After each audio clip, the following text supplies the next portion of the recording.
పహల్గాం ఉగ్రదాడికి భారత్ ప్రతీకారం తీర్చుకుందని ఆంధ్రప్రదేశ్ ఉప ముఖ్యమంత్రి పవన్ కళ్యాణ్ హర్షం వ్యక్తం చేశారు. ఆపరేషన్ సింధూర్పై హైదరాబాద్లోని తన నివాసంలో ఆయన విలేకరులతో మాట్లాడుతూ పహల్గాం దుర్ఘటనలో ఏపీకి చెందిన 2 చనిపోవటం దురదృష్టకరమని అన్నారు. ఆయన మాట్లాడుతూ నువ్వు హిందువా అని అడిగి మరీ చంపారు. దశాబ్దాలుగా హిందువులపై ఇలాంటి దాడులు జరుగుతూ ఉన్నాయి. 90ల్లో కాశ్మీరీ పండిట్లను ఊచకోత కోశారు. అలాంటి ఉగ్రవాద సంస్థల స్థావరాలపై ప్రధాని మోడీ నేతృత్వంలో మన సైన్యం దాడి చేసింది. ఉగ్రవాదాన్ని పెంచి పోషిస్తున్న పాకిస్తాన్కు గట్టి సమాధానం చెప్పింది. ఇది ప్రతి భారతీయుడు గర్వించదగ్గ విషయం. ఈ సమయంలో పార్టీలకు అతీతంగా కేంద్ర ప్రభుత్వానికి అంతా మద్దతుగా నిలవాలి అని అన్నారు. చాలా ఘాతుకంగా చంపేశారు. దేశం మొత్తం పుట్టెడు శోకంలో మునిగిపోయింది. నువ్వు హిందువా కాదా అని చెప్పి అడిగి మరీ చంపేసిన విధానం చాలా చాలా దారుణంగా ఉంది.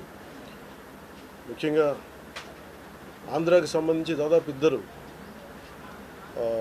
కుటుంబాలతో సహా వెళ్ళిన 2 చనిపోయిన 27 మందిలో కూడా 2 ఆంధ్ర ప్రాంతానికి చెందిన వాళ్ళు కూడా ఉన్నారు. వాళ్ళని అడిగింది మీరు హిందువులా కాదా అని చెప్పి వారి కుటుంబాల ముందే, వాళ్ళ పిల్లల ముందే, వాళ్ళ సహధర్మచారుల ముందే మ్యాగజైన్ ఎంటీ చేశారు. తల లేకుండా చేశారు. హిందువా ముస్లిమా అనే అర్థం తేల్చుకోవడానికి కల్మా చదవమని. ఇంత ఘాతుకంగా చంపిన తర్వాత దేశం మొత్తం కూడా ఒక డెసిసివ్ యాక్షన్, ఒక బోల్డ్ యాక్షన్ కోసం ఎదురు చూస్తుంది. అది నిన్న రాత్రి జరగటం. ఇలాంటి సమయంలో దాదాపు 9 ప్రాంతాల్లో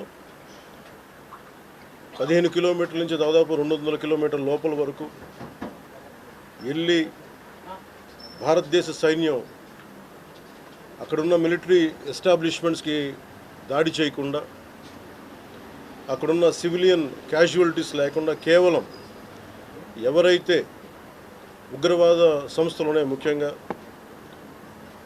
ఈ 3 సంస్థల మీద ప్రత్యేకించి దాడులు జరపడం, వాటిని ధ్వంసం చేయడం నిజంగా ఇది భారతదేశంలో ప్రతి ఒక్కరూ హర్షించదగ్గ విషయం. ఎందుకంటే 90s నుంచి కూడా కశ్మీర్ అనేది మనకి ఎప్పటి నుంచో Kashmir is an integral part of our nation, as undeniable fact అది. కానీ ప్రత్యేకించి ఈ ఉగ్రవాద మూకలు, పాకిస్తాన్ ప్రేరేపిత ఉగ్రవాద మూకలు, ఇది 90లో కూడా ఇలాగే కశ్మీరీ హిందూస్ని కశ్మీరీ పండిట్స్ని చంపేశారు. ఇట్లాగే చంపేసి కొంతమంది గతంలో కూడా చంపేస్తే